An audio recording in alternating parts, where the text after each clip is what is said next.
Olá pessoal, tudo bom? Bem-vindos mais uma vez a Um Livro da Vez por David Thomas. Bem, o livro da vez desse mês da magia, né, da religião e da liberdade de culto é um livro que há muito tempo vocês têm me pedido. É assim, na verdade eu não sei nem como, eu tenho esse canal desde 2015. Eu não sei como que até hoje eu não fiz uma resenha desse livro. Mas enfim, né, antes tarde do que nunca, a resenha saiu. Que é As Brumas de Avalon, da escritora Marion Zimmer Bradley, né, publicado em 1983. Então hoje a gente vai conversar um pouquinho sobre. Mas antes de começar a resenha, então, como sempre eu falo, eu vou deixar aqui embaixo na descrição do vídeo o link, né, das minhas redes sociais, do Facebook, do Instagram e do Scooby.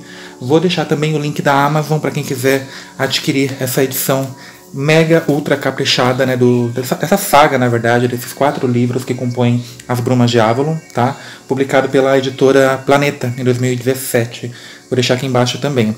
E como sempre, né, como se trata de uma certa forma de um livro histórico, né, pois conta as lendas ali arturianas. Então pode ser que eu acabe me equivocando em alguma informação, enfim, eu não tenho a pretensão, nunca tive, de ter a verdade absoluta sobre tudo, não tenho, né? Então se eu me equivocar aqui, me perdoem desde já, né? Eu tô só trazendo, na verdade, a minha experiência de leitura com esse livro aqui. Bem, gente, As Brumas de Avalon, esse livro gigantesco, vocês podem ver que é um calhamaço. É um livro, nossa, assim, eu achei super incrível. Tem, na verdade, mais 2 livros, né, que é o A Casa da Floresta e um outro que eu não lembro o nome. Eu vou acabar lendo em algum momento. Eu acho que, como quase todo mundo, acabei já assistindo o filme, né, que é As Brumas de Avalon também. Aquele filme gigantesco que são, na verdade, umas 3 horas, mais ou menos. Na verdade, pelo que eu entendi agora, né, com a leitura do livro, cada hora do livro compõe, na verdade, um dos livros aqui, né, que é A Grande Rainha, o Gamo Rei, e enfim, não lembro o nome, mas cada uma daquelas horas compõe um dos livros aqui. Eu achei o filme muito, muito fiel mesmo ao As Brumas de Avalon, né, ao livro em si, né. Bem, a Marion Zimmer Bradley é uma personalidade, uma escritora muito enigmática, a gente já vai conversar sobre. Ela matava, com 15 anos, né, ela matava aula, na verdade, para ir na biblioteca da cidade, estudar bastante, né, sobre as lendas arturianas, sobre as religiões druidas, celtas, e também sobre a Wicca, né. Inclusive, ela, para compor esse livro, ela mesma acaba dizendo que ela foi em algumas cerimônias wiccanas, e, enfim, ela estudou bastante. E realmente, assim, ela traz aqui... Esse livro, na verdade, é uma homenagem à deusa, né? Quando a gente para observar, é uma homenagem à deusa em si. Quando eu falo que a Marion Zimmer Bradley ela é uma personalidade conflituosa, né? Vamos pensar assim... Porque nesse livro aqui, ela dá voz, né, às personagens femininas das lendas arturianas. Então, diferente de todos os outros livros que contam as lendas arturianas, aqui as protagonistas serão as mulheres, né, a Morgana, a Viviane, as sacerdotisas da Grande Mãe e tudo mais. Eu já vou explicar mais ou menos. Só que o que acontece, ao mesmo tempo que ela escrevia esse livro aqui, né, enaltecendo, exaltando as mulheres, em 2014, né, ela já não estava mais viva, a sua filha Moira veio a público, isso não é um achismo, né? A carta que ela escreveu está em domínio público e ela vai contar nessa carta os abusos que ela sofria da própria mãe e do próprio pai. Não posso falar a palavra aqui, mas vocês sabem de que tipo de abuso que eu estou me referindo. Então ela contou aqui que ela e o irmão, né, desde crianças, elas sofriam todo tipo de abuso, tanto da parte do pai quanto da parte da mãe. Esse casal, a Marion e o marido, eles eram poligâmicos, então tinha um casamento livre, vamos pensar assim. E, inclusive, a Moira ela fala que os pais odiavam ela pelo fato dela ser mulher. Que eles queriam, na verdade, um menino. E nesse momento, eles começam... Então, foi mais ou menos o que aconteceu com o Oscar Wilde. Eles obrigam a filha a se vestir como menina. Então, ao longo da vida, a Moira ela vai adotando uma personalidade masculina para agradar os pais, né? Então é uma coisa muito triste, assim, você vê uma obra tão linda, tão, nossa, maravilhosa como são, né, esses 4 livros aqui, As Brumas de Avalon, mas aí a gente descobre, né, que a autora e o marido eram abusadores. E é aquele exercício, né, de separar a obra do autor, coisa que eu confesso não fazer muito bem. Eu tentei aqui, admirei demais a leitura desse livro, achei assim, de fantasia, foi um dos melhores que eu já li ao todo, né, em toda a minha vida, melhor mesmo que o próprio Harry Potter, na minha opinião, Mas infelizmente a gente tem esse dado, né, essa informação terrível, que logo depois da morte da autora a gente descobre, né, falado mesmo pela própria filha. Inclusive a filha, você percebe na carta dela que ela é uma pessoa um pouco homofóbica, ela se tornou, e não é muito à toa, né? Bem, aqui em As Brumas de Avalon a gente vai ter então aquele período histórico que os romanos começam a assim devastar todas as regiões, né? Que as regiões que eram dominadas pelas religiões que tinham que não faziam parte muito dos seus dogmas. Então, assim, todas as religiões que não eram cristãs, nesse momento da história, elas acabavam, e eu falo da história da humanidade mesmo, elas acabaram sendo, de uma certa forma, engolidas, né, pelo cristianismo. Bem, e aqui então a gente vai ter lá as ilhas britânicas e tudo mais, os romanos ali dominando tudo. E você vai ter Avalon. Avalon é essa ilha, né, que era como se fosse um templo da deusa, as mulheres ali cultuavam a deusa, todos os habitantes ali, eles tinham o culto à deusa como central. Quando o cristianismo começa a dominar, há uma magia, na verdade, para proteger essa ilha. Então essa ilha acaba sendo coberta por brumas, né, por uma neblina muito forte. E a partir do momento que essa magia começa a acontecer, só consegue entrar dentro de Avalon as pessoas que têm magia, né, que têm uma ligação com a deusa. Então os cristãos, de uma certa forma, eles não conseguem entrar ali de jeito nenhum.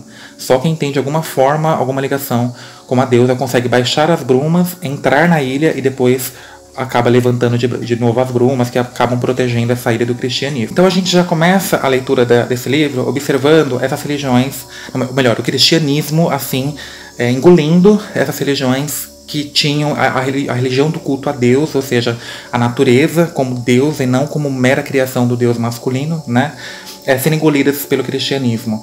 E a gente vai ter também aqui as ilhas britânicas ali sendo invadidas também pelos povos bárbaros. As ilhas britânicas ali, a região da Bretanha, eles estavam precisando se unir para combater, né, toda essa guerra, se defender, mas ao mesmo tempo eles estavam totalmente divididos. Então eles precisavam urgentemente de um rei que seria capaz de unificá-los novamente e assim eles lutarem contra um inimigo maior. E quem seria esse rei, então, prometido, seria o lendário rei Arthur. Uma coisa interessante de se observar aqui, né, na história também, é que os romanos, enquanto eles eram pagãos, mesmo quando eles invadiam uma região, dominavam, uma das poucas coisas que eles permitiam que os povos invadidos permanecessem de sua origem eram as religiões. Então eles não ligavam muito para isso, eram muito tolerantes em relação à diversidade religiosa. Quando eles se tornam cristãos, aí o negócio muda de história, eles começam a perseguir várias pessoas, especialmente as mulheres, né, acusando-as de serem bruxas, né, servas do diabo. Então o lendário rei Arthur, ele vem de uma família de Avalon, né, as suas antepassadas eram então mulheres que cultuavam a deusa, que eram de Avalon. Ao longo da leitura do livro, a gente vai acompanhando toda a história do rei Arthur, né, junto também a evolução do cristianismo, enfim. Desde o nascimento dele, até mesmo antes, né, e até o final, que eu não vou dizer aqui o que vai acontecer com ele, mas, né, a gente sabe o que acontece com o rei Arthur. E o que acontece aqui é que a Igraine, né, que é até então ela era de Avalon, né, ela se casa com um cristão, né, por motivos, né, políticos e tudo mais aqui. Só que um dia a sua irmã Viviane, que é a grande sacerdotisa, né, a Senhora do Lago de Avalon, vai até o local que a Igraine está e ela fala: olha, você vai conhecer um cara, né, que é o Uther Pendragon, e dessa relação de vocês vai nascer um lendário, né, um rei gigantesco, muito bom, que vai unir, né, as ilhas e vai combater toda essa tirania que está todo mundo exposto. E é exatamente isso que acontece. Ela acaba até traindo o marido cristão dela, e, enfim, ela acaba se casando com o Uther Pendragon, o rei Arthur, e também ela já tinha, já com o antigo marido, a Morgana, né, que todo mundo conhece aqui como aquela bruxa, né, que é relatada nas outras histórias que contam sobre o rei Arthur. Ela tem esses dois filhos. Os dois irmãos, desde muito pequeno, eles são separados, então cada um vai ter um destino diferente. O rei Arthur vai para um lugar, né, porque ele precisa ser preparado para ser o grande rei. E a Morgana é levada pela Viviane para Avalon, né, porque ela vai ser treinada para ser a próxima grande sacerdotisa depois que a Viviane morrer. eles crescem totalmente separados um do outro, e aí o que vai acontecer com esses dois aqui, gente, existe um ritual, né, que até hoje todas as religiões que cultuam a deusa praticam, que é Beltane. Beltane é uma cerimônia, na verdade, né, que é como nós celebramos o grande casamento. Hoje em dia não é mais assim, ainda bem, mas no passado, né, tinha um homem para simbolizar o deus, né, o deus Sol, e uma mulher para simbolizar a Terra. E nessa época, né, bem lá atrás, uma das coisas que faziam parte desse ritual, né, dessa cerimônia de Beltane, que é comemorada inclusive agora, né, no dia 31 de outubro, aqui no hemisfério sul, né, no hemisfério norte é Samhain, que é o famoso Halloween. E esses dois personagens que simbolizavam meio que nessa peça teatral da cerimônia a deusa e o deus, eles acabavam tendo uma relação ali. Vocês imaginam qual que é, né? Isso é uma coisa muito primitiva, hoje em dia isso não acontece mais. E então o Arthur, nesse dia de Beltane, ele vai para Avalon, né? A Viviane, ali, a grande sacerdotisa, prepara tudo.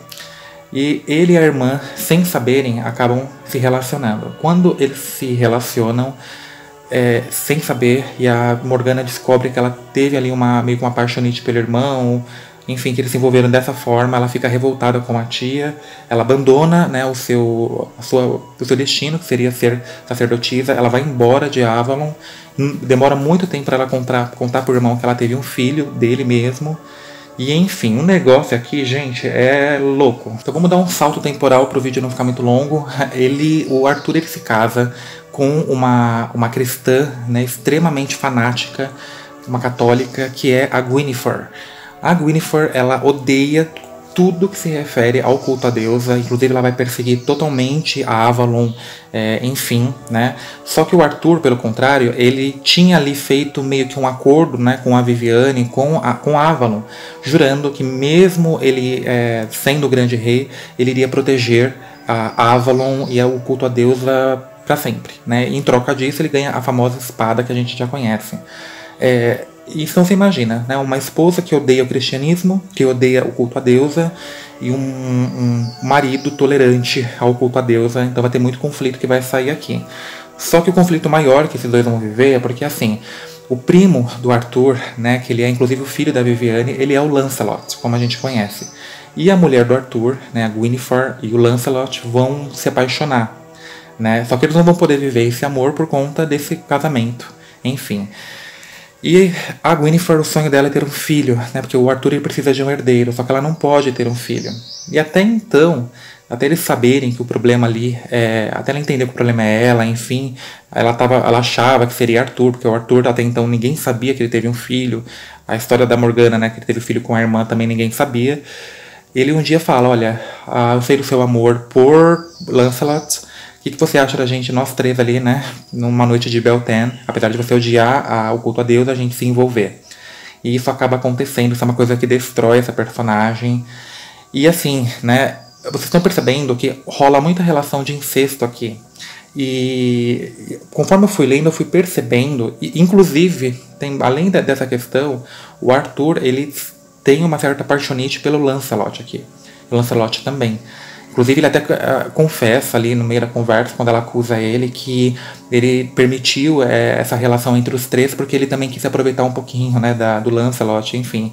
Ela fica louca com isso. Só que vamos tentar analisar aqui a autora. Hoje em dia, conhecendo, né, o que aconteceu com a autora e a forma como ela pensava sobre relações amorosas, a gente vê que essa coisa da irmã se envolver com o irmão, dessa relação a três e tal, né, hoje em dia dá para entender mais ou menos o porquê que ela colocou os rumos de Arthur e desses personagens assim. Então, gente, é muita coisa que vai rolar aqui, só que o que a gente infelizmente vai percebendo é que os cristãos, eles vão realmente dominando, e conforme eles vão se alastrando, enfim, e ainda por cima, do que, na minha opinião, o que acabou com tudo foi essa desistência da Morgana, né, ir embora de Avalon, não ter cumprido o seu destino, foi o que piorou bastante as consequências dessa história, porque tanto que até no final ela se arrepende, ela fala, nossa, por que eu não seguia a deusa, né, mesmo que eu não entendia direito o que ela queria pra mim, por que eu fui desobediente a ela, né, e essa desobediência vai ter um custo muito caro. Tanto que Avalon então começa a perder o seu poder, né? Cada vez fica mais difícil para esses personagens entrar ou sair de Avalon, né? E esse filho, né, de Arthur e Morgana vai ser aqui no final a peça-chave, né, do que vai acontecer aqui. Enfim, eu não vou dar um baita de um spoiler, mas só que o que é interessante é que a gente vai percebendo ao longo da leitura, porque a Viviane, por exemplo, que é a grande sacerdotisa, apesar dela odiar o cristianismo e lutar com todas as armas contra essa religião, ela a todo momento ela fala assim, porque todos os deuses são a face de um único Deus, né? Todos os deuses são um único Deus, todas as deusas são uma única deusa. E no final, então, quando o cristianismo ele domina tudo, a gente vê que realmente, mesmo ele tendo dominado tudo, destruído várias religiões, o porquê que elas foram entender isso tão tarde, né? E eu fiquei bem assim, é um tipo de livro que você demora um bom tempo para ler. Eu tive a sorte ainda de encontrar um audiobook dele, o que me fez, assim, me ajudou bastante, né, a adiantar, na verdade, a leitura e tudo mais. Só que imagina você ficar, sei lá, 2 meses, né, carregando isso daqui pra tudo quanto é lado. Tanto que foi até uma pena, porque ele veio tão novinho pra mim, e aí depois conforme você vai levando na bolsa pra cá e pra lá, acaba, né, igual por exemplo aqui, acabou dando uma amassada, e enfim. Mas agora eu entendi, né, assim, por que todo mundo sempre me falava muito dele, né. Uma coisa é você ver o filme você tem uma ideia. Agora, quando você acaba lendo o livro, enfim, né, você vê que realmente é muito bom mesmo, né. Assim, de fantasia foi, eu acho que o melhor até então que eu li até hoje. Isso, assim, juntando todos eles, por exemplo, Nárnia, Harry Potter, qual mais aqui? Sempre vem os dois na minha cabeça. As Crônicas de Gelo e Fogo, né? Eu comparo ele às Crônicas de Reino e Fogo do George Martin. Mas, infelizmente, tem essa questão, né? Quando eu vi eu li essa carta da Moira, eu falei, nossa, mas como pode uma pessoa estar, sei lá, escrevendo num quarto sobre, né, empoderamento feminino e tudo mais, enquanto isso ela tá no outro quarto ao lado, a filha tá sendo, né, tem toda a questão do abuso pelo pai, inclusive pela própria mãe. Então, sei lá, faço o que eu falo, mas não faço o que eu faço. Então, eu achei bem triste, assim, é bem complicado, sabe? Poderia aqui falar mais, mas, assim, é impossível. Seria, na verdade, umas horas e horas falando sobre cada detalhe importante aqui. Então, na verdade, é só mesmo que um resumão, assim. Mas eu deixo essa indicação pra vocês, tá? Especialmente nessa época do ano, né? Que pra muitos comemoram o Halloween, né? Mas é isso, tá bom, gente? Os links estão aqui embaixo. Muito obrigado por estarem até aqui. Até o próximo vídeo e até mais.